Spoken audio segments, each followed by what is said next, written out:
ਭੇਜਿਆ ਕਹਿੰਦੇ 25 ਲੱਖ ਦੇਣਗੇ। ਹੈ ਮਾਸੀ ਨੇ ਭੇਜਿਆ 25 ਲੱਖ।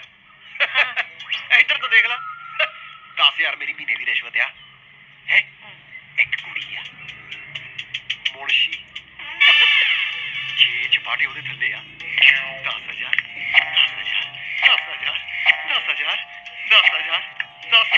ਕਿੰਨੇ ਬਣ ਗਏ? 60,000। ਪੰਜਾਬ ਦੀ ਰਿਸ਼ਵਤ ਹਾਨੀ ਕਰਕੇ ਤੇ ਤਨਖਾਹ ਤਾਂ ਸਾਡੀ ਆਰਗੈਨਿਕ ਹੈ। 75,000 ਉਹਦੀ ਤਨਖਾਹ, 45,000 ਮੇਰੀ ਤਨਖਾਹ, 10,000 ਮੇਰੀ ਰਿਸ਼ਵਤ, 60,000 ਉਹਦੀ ਰਿਸ਼ਵਤ। ਕਿੰਨੇ ਬਣ ਗਏ ਮਹੀਨੇ ਦੇ? 2 ਲੱਖ ਰੁਪਈਆ। ਤੇ ਸਾਲ ਦੇ ਕਿੰਨੇ ਬਣ ਗਏ? 24 ਲੱਖ ਰੁਪਈਆ।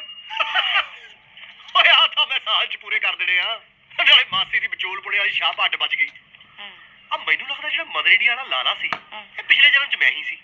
ਮੇਰੇ ਚੋਂ ਨੱਕ ਰਗੜਦਾ ਮਰ ਗਿਆ, ਪਰ मैंने उसकी माँ के कंगन वापस नहीं किए। ਨਾ ਉਹ ਮੁਨਸ਼ੀ ਵਿਆਹ ਕਰਾ ਲੂਗੀ ਤੇਰੇ ਨਾਲ ਤੇ ਕਰਾਊਗੀ। ਮਰ ਮਰਾ ਕੇ ਤਾਂ ਤੂੰ ਪੁਲਿਸ ਵਿੱਚ ਸਿਪਾਹੀ ਲੱਗਿਆ। ਮੈਂ ਕੁਛ ਨਹੀਂ ਕਿਹਾ, ਪਰ ਜੇ ਆ ਝੂਠ ਨਿਕਲਿਆ ਨਾ ਕੁੱਟੂਗੀ। ਕੁਛ ਨਹੀਂ ਹੁੰਦਾ ਮਾਤਾ, ਤੂੰ ਮੈਨੂੰ ਐ ਦੱਸ ਇੰਨੇ ਪੈਸੇ ਤਾਂ ਕਰੇਗੀ ਕੀ?